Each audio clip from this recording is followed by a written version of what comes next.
భవిష్యత్తులో రాయలసీమ ప్రజలు కోలుకోని విధంగా దెబ్బతీస్తున్నటువంటి వ్యక్తి గౌరవ్ చంద్రబాబు నాయుడు గారు. ఈరోజు రాయలసీమకు సంబంధించినటువంటి మంత్రితోనే తను ఒక తీర్మానం చేసి కర్నూలులో పెట్టవలసినటువంటి హైకోర్టు వద్దు, అక్కడ బెంచ్ చాలు అని చెప్పి తీర్మానం చేయించి రాయలసీమ నేను ఉద్ధరించేశాను అని మాట్లాడుతున్న మాటలు విన్నప్పుడు ఒక రాయలసీమ వాసిగా చాలా బాధ కలుగుతుంది. ఒకప్పుడు రాష్ట్రానికి రాజధానిగా కర్నూలు చేయబడ్డది.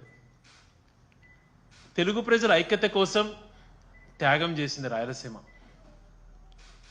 తర్వాత శ్రీబాగ్ ఒడంబడికలో అంతకు మునుపు కూడా రాష్ట్రాలు ఏర్పాటు కాక మునుపు, తెలుగు రాష్ట్రాలు కలవక ముందు, తెలుగు రాష్ట్రం ఆంధ్రప్రదేశ్ సపరేట్గా ఉన్నప్పుడు శ్రీబాగ్ ఒడంబడికలో వాళ్ళు క్లియర్గా చెప్పడం జరిగింది.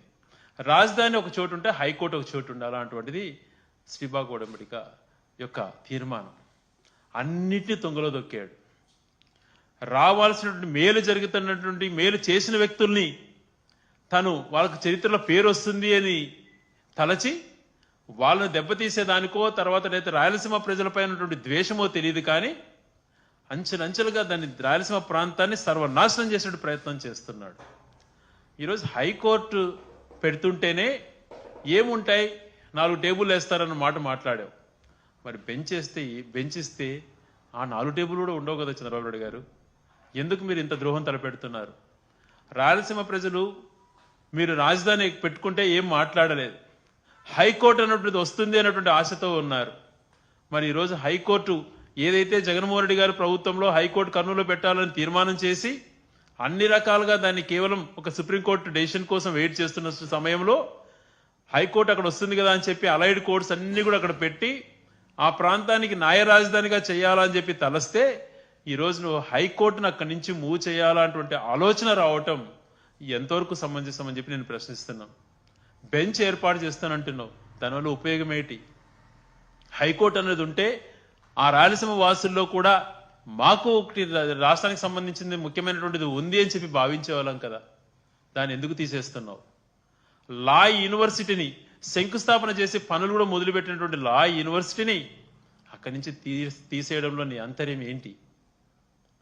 దానితో పాటు కడపలో వచ్చినటువంటి ఈఎంసీ సెంటర్ని దాన్ని కూడా తీసేసి మరొక ప్రాంతానికి పెట్టుకుంటున్నావు. ఈరోజు గతంలో నువ్వు మాట్లాడావు, ఒక ప్రాంతంలో కేటాయించినటువంటివి ఒక ప్రాంతంలో జరుగుతున్నటువంటి వాటిని మార్చడం ఎంతవరకు సమంజసమో అని చెప్పి నువ్వు మాట్లాడావు గతంలో.